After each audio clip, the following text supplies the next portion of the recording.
Hallo. Hallo. Hallo. Du taler med Laurits.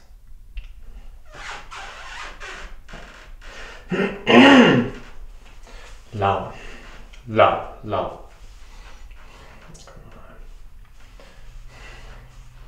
Hallo. Du taler med Laurits.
Godmorgen og velkommen til Radioavisen. Klokken er 7.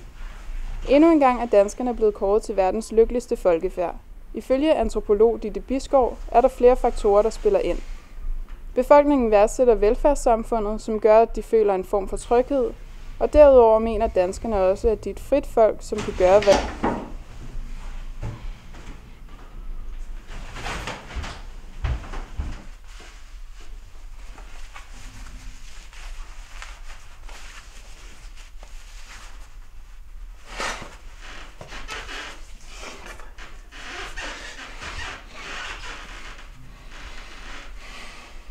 Hej, du taler med Laurits fra Bonnier Publications. Goddag. Jeg ringer til dig, fordi jeg har et godt tilbud på mandemagasinet For Him. Med tilbuddet får du lige nu 3 blade for kun 2 blades pris.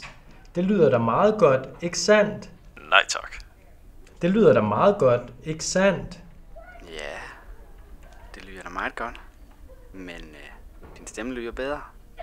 Hvad hedder sådan en ung lækker sag som dig? Laurits. Laurits?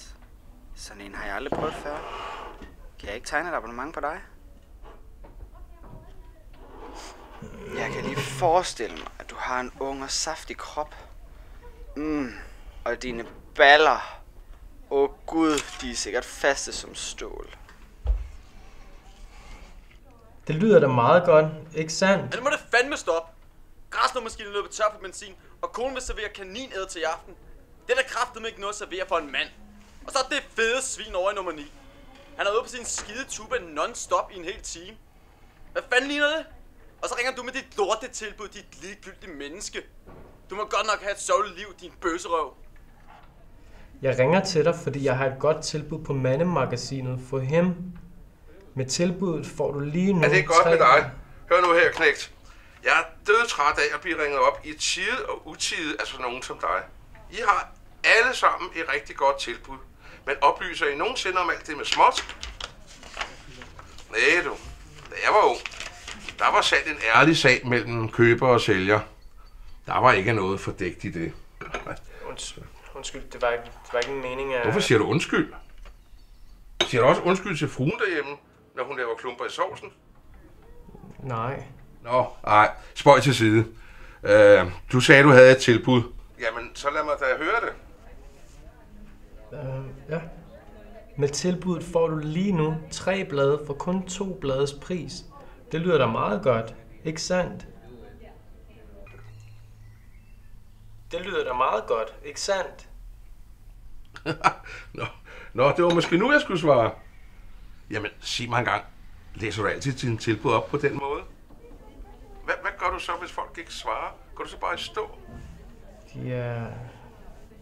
Jamen, for pokker, knægt. Hvis jeg nu bad dig løbe ud på gaden med en rose i røven, vil du så også gøre det? Nej, det tror jeg ikke. Nå, det ved du ikke engang, om du vil gøre. For delen da. Hvor er din selvrespekt? Man har da lov at sige fra. Og tænk engang, hvis ikke du stod og læste op af et stykke papir, så kunne det være, at du fik solgt noget. Ikke? Alting behøver ikke at være så kontrolleret. Undskyld, det er bare nemmere sådan. Sig mig engang, knægt. Hvad står du overhovedet op til om morgenen? Jeg har Elsebeth at stå op sammen med. Og skulle det hende, jeg ligger og snuger, så kan du tro, jeg springer op som trold af en æske, når duften af hendes fantastiske boller og morgenkaffen kommer svævende igennem soveværelset. Ja, hun er god ved mig, er hun. Sig mig lige, det der blad, du prøver at prakke mig på, indeholder det noget om kunst? Nej. Det er noget mere om, du ved, damer. Nå, på den frække måde.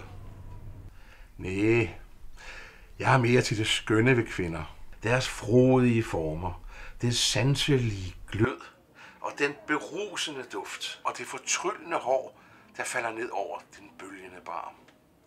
Ja, altså ikke sådan, at jeg er en gammel gris, men jeg har malet kvindekroppe i mange år. Ja, det er måske ikke så velset. Men selvom samfundet forventer, at vi lever som herre og fru Danmark, så er det altså helt i orden at bryde reglerne lidt. Hvis jeg var bange for, hvordan samfundet reagerer på min kunst, så fik jeg ikke sat flere penselstrøg. Du ved, at man siger, at kvinder de skifter tøj flere gange, inden det går ud af døren. Altså, hvorfor er man så bange for, hvad andre tænker? Det vil for at blive accepteret. Jamen, kære ven da. Selvom en kvinde tager den grimmeste kjole på, så hun ligner en indsnøret skinke, så vil en rigtig mand der stadig acceptere hende. Er du ikke enig i det da? Det ved jeg ikke helt. Det lyder ikke til, at du har den største erfaring med kvinder. Du har måske svært ved at finde din drømmekvinde. Men hun er et sted derude. Man skal bare åbne øjnene og give slip. Det hele handler om at finde hende, som netop du er glad for. Det lyder meget rigtigt. Du kan ikke gemme dig bag alverdens rutiner. Og slet ikke bag de ord, der står på dine sælgerpapirer. Du er nødt til at improvisere. Slip din indre hanhund løs og vis verden, hvem du er. Det kan du godt have ret i. Men desværre, knægt, så er jeg nødt til at løbe nu. Forresten, så tror jeg ikke rigtigt, det der magasin, det er noget for mig. Men pas nu godt på dig selv, min dreng, og så rigtig held og lykke med det hele. Farvel.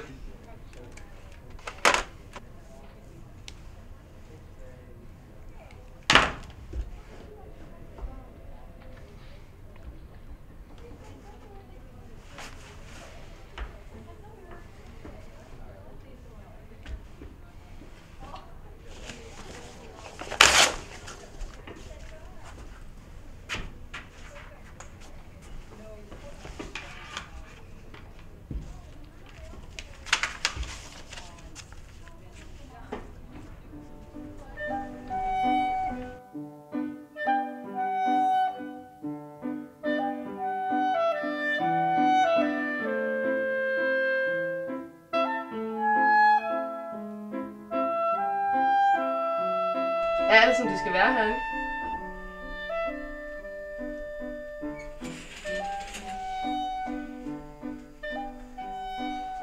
Den er helt perfekt.